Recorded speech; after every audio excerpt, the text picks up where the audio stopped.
Alright, so let's get into how to make this. So basically all you're going to need is one card. It doesn't really matter so much the value of the card, but you have your one card. And in this case I'm using a blue back. And then really all you really need is you can use some scissors. You can use an X-Acto knife. You can use a paper cutter if you've got a paper cutter that usually works out pretty well. So basically anything that makes a straight line. So I can just come and make a straight line there. With the scissors, if you're really good, you can do that. But what I'm actually going to use is I'm going to go through and use the X-Acto knife and just get a ruler. And basically the only thing that you need to do is you just need to trim off a very, very slight bit of the edge. So you can see here's the card, and basically I'm going to want to cut about that much off. So just come right along there. I'll put it here just so you can kind of see. So there's the edge, and I just move it up a smidgen. And then I take my X-Acto knife, come here, and just like that you can see we're going to want to take off about that much. So that gives you a little feel for it. Just take the X-Acto knife, open it up, and just run right along the edge, making sure it's nice and flush, nice and even. Just kind of bend it off.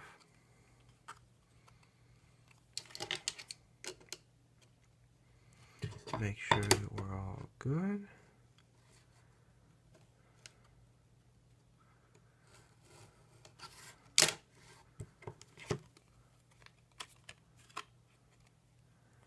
Once you feel that you've pretty adequately done that, this will start to peel off.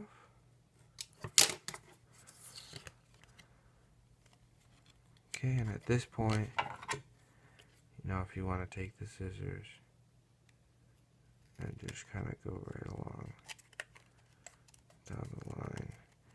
Down the line, it'll provide a nice little groove, so you can just go right down the line. And so you see how the edges aren't rounded like over here? Now, there's a couple options. One, it's not really a huge deal because it's going to be in the center of the card. But if you're worried about it, you can take the scissors and you can just kind of round it out. The other thing is at some crafting stores, they have something like this. So basically, I just insert the card into there, and you can see it'll round out the edges. So I just place it in, press it down, rounds out the edge for me. Same thing with the other side. So I've got some nice rounded edges. Seems simple enough. So this is about how much you want to take off. Just trim off a little bit. It doesn't have to be super significant, but you're just kind of trimming off and then rounding out the edges, either with some scissors, or if you want to go out and get one of these, it's basically just got like a little half moon to round out the edges of some paper, and it's pretty simple. Alright, so the first application of this short card is actually in the Svengali deck. Now you can go out and buy a set of these cards, and that's fine, or if you want, you can make it and save, you know, $5 on the deck. So basically this Svengali deck is this.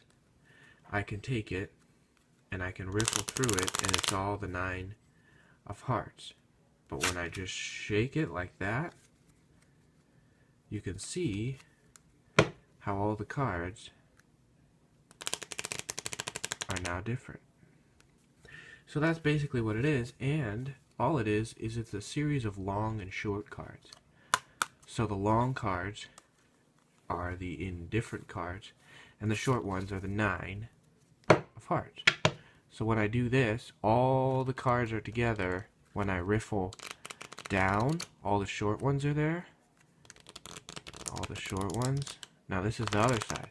So that's why you don't want to do that. You want to make sure that you get it all on that same side, and it looks pretty good.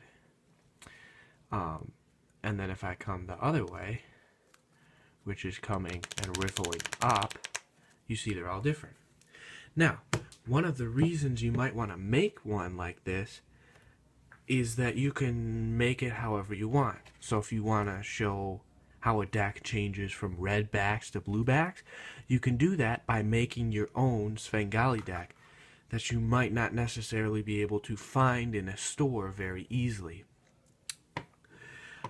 So basically the way that you do it is you have your short card and you just cut whatever ones you want to be together as short cards. For this I would highly recommend using a paper cutter because then you can just line it up and zip right through and it's no big deal.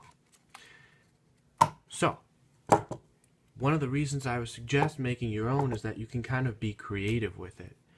You know, if you wanted to do a red to blue, you can do that. If you wanted to do show all the cards as black, then show them all as red, you could do that. If you wanted to duplicate the Svengali deck, you'd need a one-way forcing deck, but then you could duplicate the deck, and that'd be pretty cool. So I invite you guys, if you have the time and you want to put in the effort, I'd say just be creative with it. I've done some different decks. I've done some red to blue and things like that, and it's kind of interesting. But just have some fun with it and be creative with it. So now let's get into the single card. If you just want to make the single card, we'll get into some things that you can do with that, and we'll do that right now. So once you get rid of all the scraps, basically you have your short card, and I'm going to show you how it works. I'm going to use a red deck here just so that you guys can kind of tell the difference and keep track of the short card. So the short card is the 5 of clubs. So if we put the 5 of clubs into the center of the deck, just give it a tap down, you can see that natural little break where the short card is, and it's going to force the card right after it. So here's the short card in the blue, and we're forcing the King of Hearts. So you have a couple different options. One is, if you guys are familiar with it, you just do this and have the spectator remember one. Just say remember a card, you shuffle through, you hold it just a little bit longer on there, so it looks something like this. And then they remember that King of Hearts, and you can do whatever reveal or whatever kind of thing that you want to do. The other thing is cutting to the card.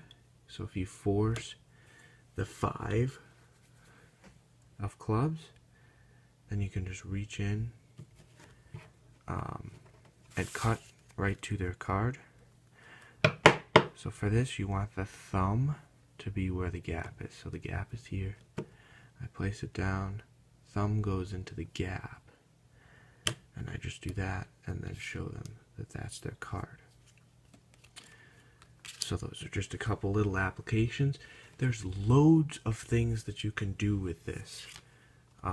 So play around with it, mess around with it. If you want to throw in another suggestion in the comments, feel free to do that. Like the video, subscribe to the channel, leave your thoughts down below. Thank you guys for joining me. I hope you learned something. And feel free to just be creative with it. Come up with your own things, your own ideas, your own ways of using this card, because it's really quite the useful gimmick. Thank you guys, and we'll see you later.